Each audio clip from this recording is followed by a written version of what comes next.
sœurs en Christ. Caro en observant dignement la scène, je proclame la mort de Christ et ma part dans l'alliance.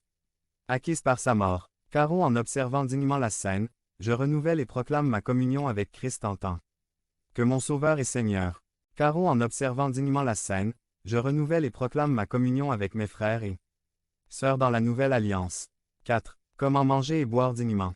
Avant de voir ce qui est nécessaire, nous notons deux choses qui n'ont pas d'impact sur notre une. Observation digne de la scène. 6.11. 1. Observer dignement la scène ne dépend pas de la nature des éléments.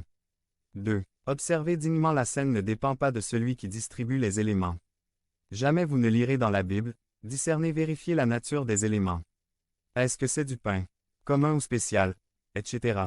Ni, est-ce que celui qui vous distribue les éléments est un prêtre. L'Église de Corinthe avait des évêques pour utiliser un des mots bibliques directement établis par les apôtres eux-mêmes. Pierre avait été à Corinthe ainsi que Paul. Mais cette succession apostolique directe n'a pas empêché le fait que ce qu'il faisait n'était pas, selon le Saint-Esprit, le repas du Seigneur. Ce n'est pas donc ça qui change la donne. Selon les versets 28 et 28, manger et boire dignement est une question de notre jugement. Discernement, estimation. A. Je m'engage dans l'activité d'éprouver et de discerner. Attention. Il y a deux façons d'utiliser ces mots. D'une façon subjective ou objective. Objectivement, je suis l'objet du jugement, de l'estimation. Subjectivement, c'est moi qui rends le jugement. Manger et boire dignement ne dépend pas du jugement que je reçois, mais du jugement que je donne. Ça ne dépend pas d'une évaluation que je reçois, j'ai reçu un 7-10 donc je peux manger. Pas du tout. Cela dépend de l'évaluation que je donne. Est-ce que moi, j'ai bien évalué les choses? Est-ce que nous avons bien distingué la différence? Je pense que c'est deux façons très différentes de voir les choses. Je ne prends pas le repas en disant, est-ce que j'ai réussi le test que quelqu'un d'autre me donne? Mais plutôt, est-ce que j'ai bien testé? Est-ce que j'ai bien administré l'épreuve? C'est moi qui rends le jugement. Ce que le Seigneur cherche, n'est pas une estimation isolée de ma vie, telle que lui, il fait plutôt bien, l'autre fait même très bien. Ce que le Seigneur exige est que j'ai une certaine estimation. Regardons le texte. Les versets 27, 28 et 29 forment un paragraphe. 1 Cor 11.27 C'est pourquoi celui qui mangera le pain ou boira la coupe du Seigneur indignement, sera coupable. Envers le corps et le sang du Seigneur. 1 Cor 11.28 Que chacun donc. Et puis il y a le verbe actif éprouvé. 1 Cor 11.29 Car celui qui mange et boit sans. Et puis il y a le verbe actif discerner. Si quelqu'un le fait, sans engager dans cette activité, il mange et boit un jugement contre lui-même. Il faut donc éprouver.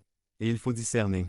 Ce n'est donc pas moi qui suis avant tout l'objet de l'activité, mais la source de l'activité. Ce n'est donc pas moi qui suis éprouvé et discerné par un autre, c'est moi qui éprouve et discerne. Manger et boire dignement ne dépend pas du jugement que je reçois, mais du jugement que je donne. Je dois donc m'engager dans cette activité d'éprouver et de discerner.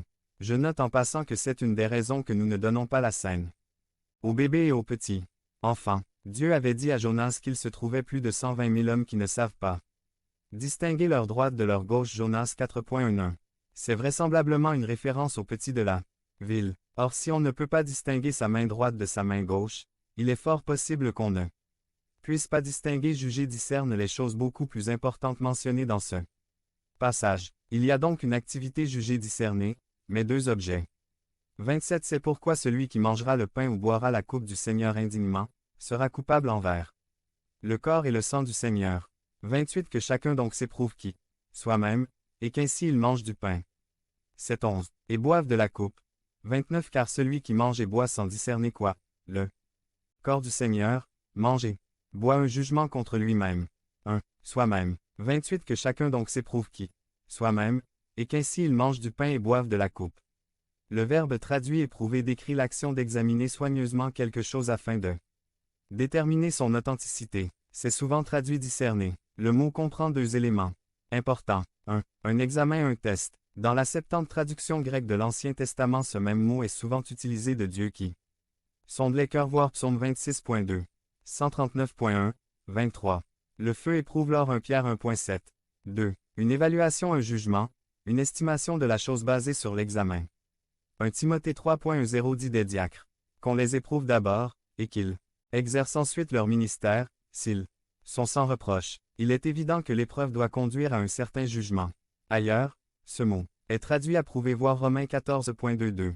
1 Corinthiens 16.3 Puisque le résultat final de l'examen est en vue. Voilà donc ce que la Bible nous appelle à faire. S'examiner, se sonder afin de pouvoir s'évaluer. D'une manière juste et biblique.